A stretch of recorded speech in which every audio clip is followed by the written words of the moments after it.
what does it really mean for a movie to hold up a mirror to society? Isn't that an extinction level event?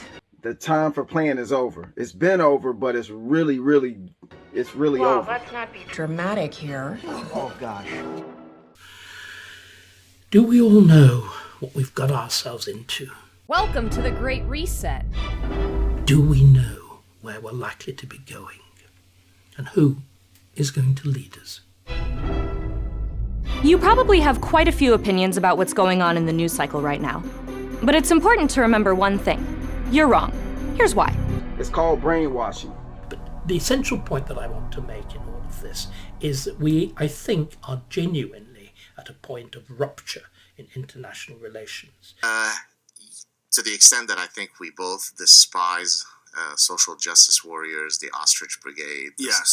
the regressive left. So explain the ostrich brigade. The ostrich brigade is a term that I popularized, which basically refers to folks who have their head deep in the sand so that they can't really accept some of the most basic regularities in the world, right?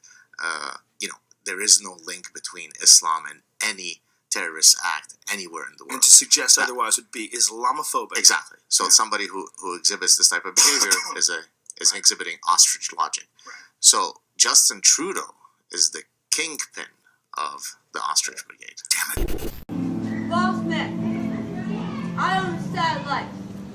I own Facebook. I put $1 million on Italian Mafia. That's my identity, Russia. I'm not joking. Why are you recording me on my own phone? Crack kills. This is a lawsuit Get out of right here. here of what Get is out for what is for missiles and national security of the United States and blowing the cover of ketchup, mustard, and yes, of an architect company that is for international. You can face the federal pension. Now, U.S. Marshal, you have the right to remain silent. Anything you say or do would be used against square law. Now, Newt just spoke up. Now, right here.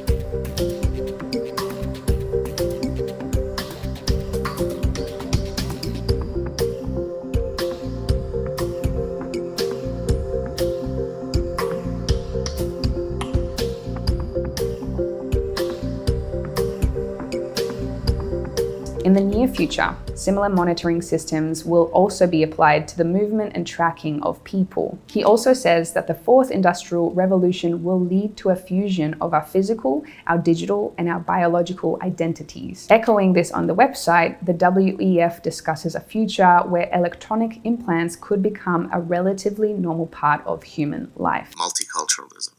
And multiculturalism means two different things. Multiculturalism, when it's used in everyday language, means that many cultures, right? LA is multicultural, meaning it's pluralistic.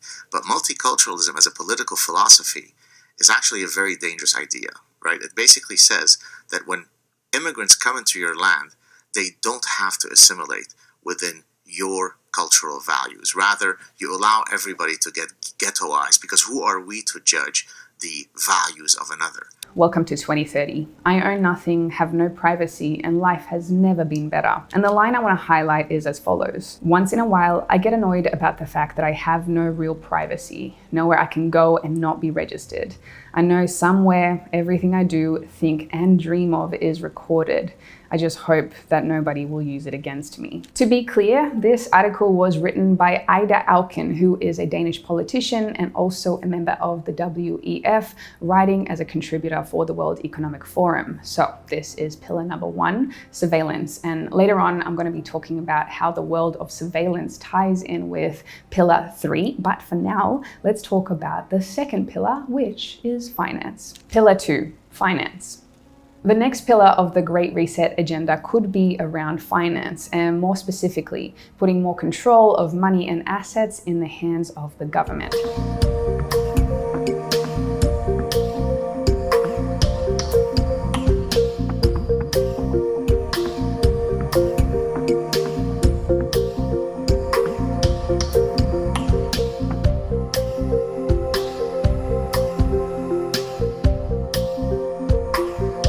So you know the line, you will own nothing and you will be happy? Well, this is the pillar where this could be playing out. In multiple articles on their own website and elsewhere, the WEF predicts a world where people will no longer own most of the things they use in life. Instead, through a sharing economy, items like clothing and cooking equipment will be owned by your government and delivered to you when you need them. But according to a WEF member, sometimes you won't even need to decide what you need, because an algorithm that knows your tastes better than you do could make these choices for you instead. And your home? Well, soon that could be owned by the government as well, but you won't have to pay rent because someone else will be using your space when you're not there. In short, everything that you own now could soon hypothetically be owned by your government.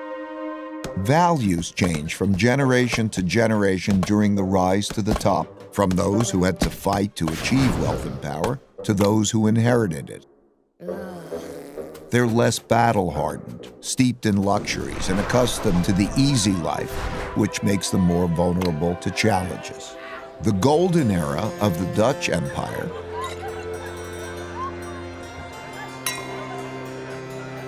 and the Victorian era of the British Empire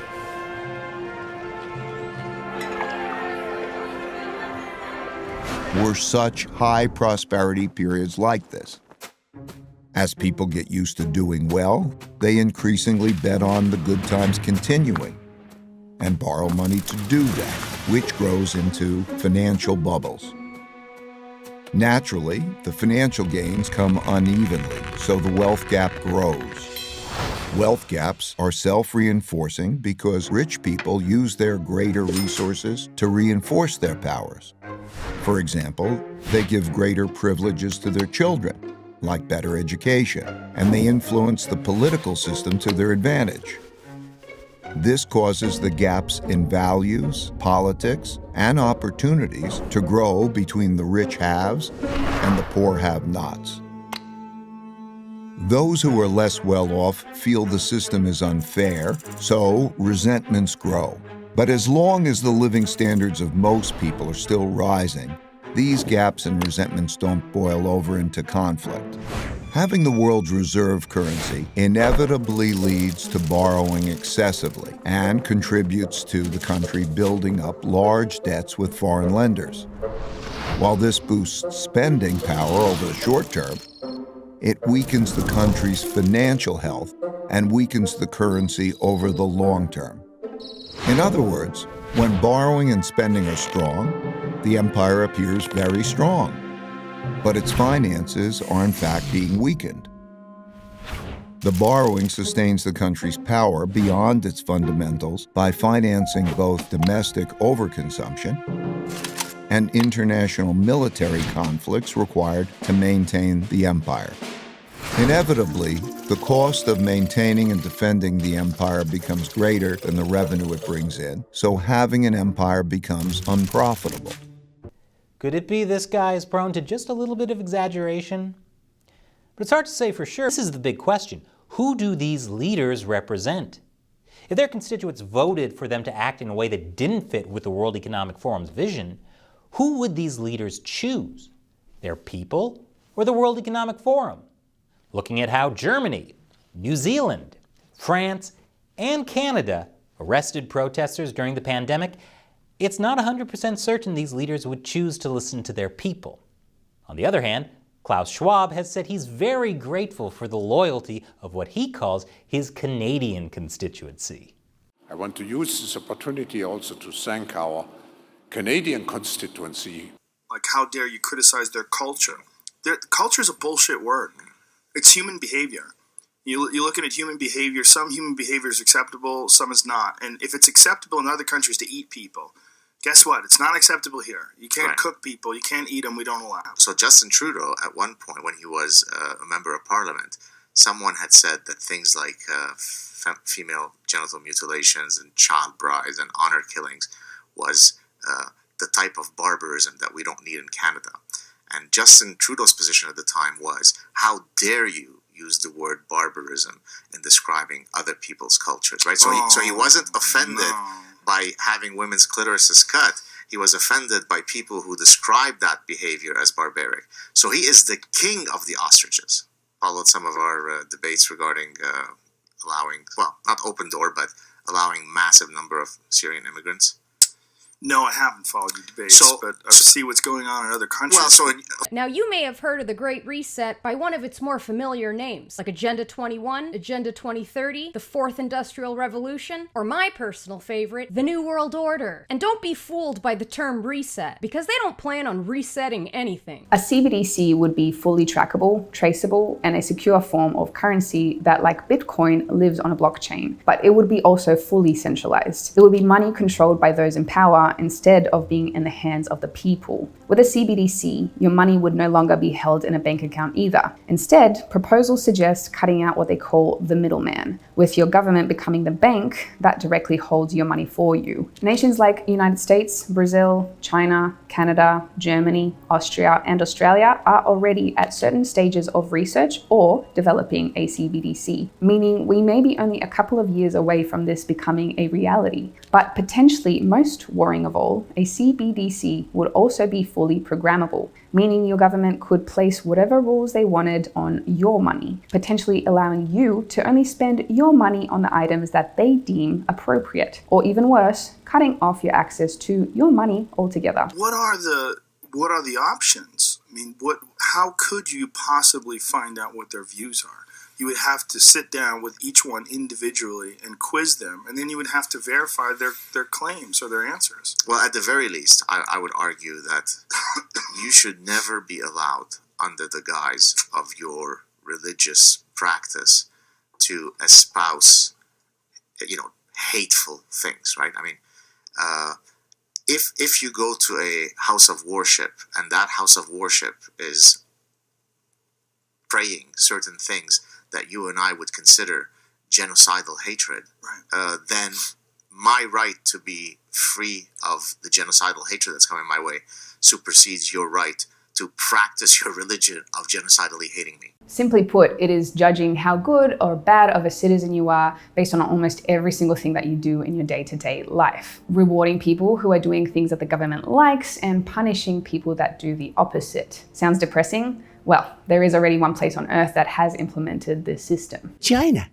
Today, China has already the world's most restrictive social credit system. It's a system where citizens are ranked based on almost everything they do in day-to-day life. From how long they play video games to how well they drive, what their shopping habits are, and whether they buy too many luxury items, and especially what they say online as well as who they associate with. If a person's score gets too low, they can lose access to things in life that many of us would argue are human rights. Things like a passport, bank loans, or access to putting their children in a good school. And if your score gets low enough, there are even reports the governments can come and take your dog away. Only a few years ago, China was already banning upwards of 20 million people a year from buying a plane or train ticket because their social credit score was too low. And guess who is a big fan of China's system and the country's current leader? You guessed it, this guy. Klaus Schwab recently gave China's president a glowing introduction at World Economic Forum event and praised Xi's leadership as well as his nation's economic achievements. Don't like the idea of a credit score? Well, unfortunately, they soon could be coming to a country near you. The first social credit system in Europe is set to begin rolling out in Italy later this year. And the Australian city of Darwin has also proposed one as well. Social credit deducted. A social credit system like this would neatly slot in with the surveillance pillar, and it would make the scoring of every individual very easy because if we all have digital IDs, we could easily be scored on our every action. Now, I personally believe that the very idea of a social credit system is disgusting. Pinning humans against each other and ranking them based on their behavior? No, thank you.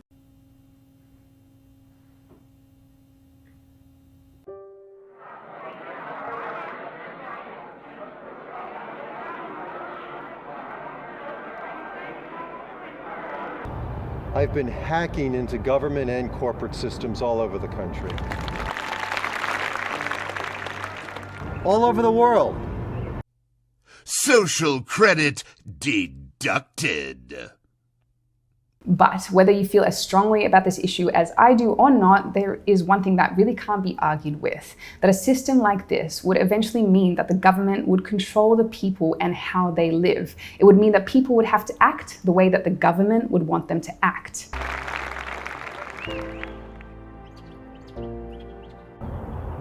Here are the files and supporting documents. I'm afraid of going to prison. They now know my crimes.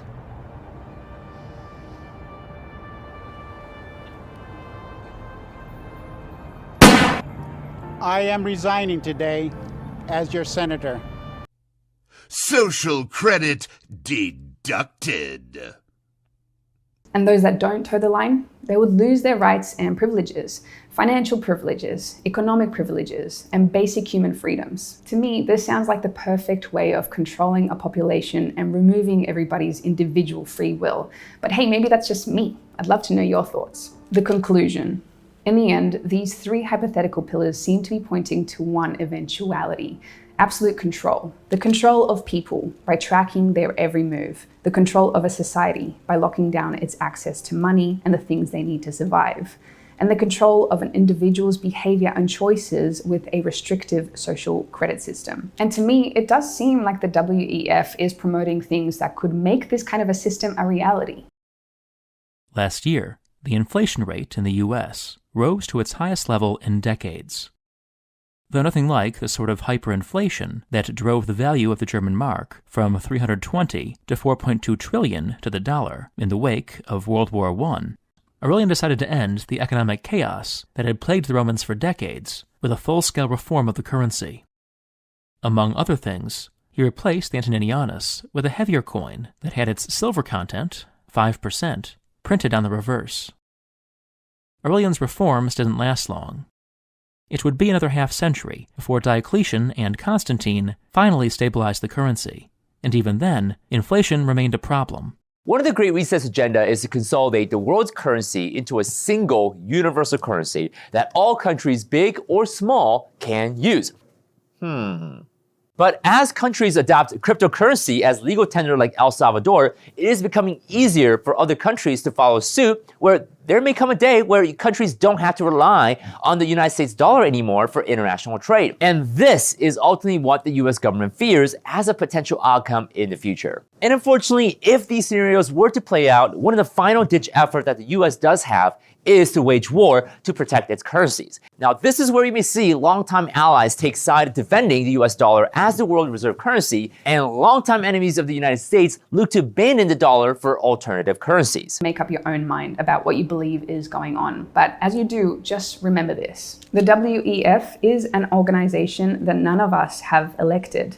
An organization that is funded by some of the richest and most powerful companies that have ever existed. It's an organization that is installing its young global leaders in political cabinets all around the world to shape the laws of our nations. And seemingly, it's an organization that thinks it knows better than we do about the individual choices we should all be making. Personally, I want to live in a world where I get to make my own choices, that I get to decide what I want to do and what I enjoy, and not having some government or algorithm deciding this for me, where I get to say what I want, where I get to associate with who I want without the fear of having some imaginary brownie points taken away from me, and where my financial future is still in my own hands, so I can decide if I want to buy or own things that bring me joy. I could be wrong, but it seems that the WEF doesn't want this for us. So do tell me again, who elected these people in order for them to dictate the kind of future that we are going to be potentially living in? Not me, and I guarantee not you either. So let me know your thoughts below.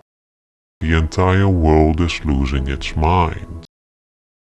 Something is ending, like we're awakening from a dream, about the closing of a chapter. Where, for a while, we really did have everything, didn't we?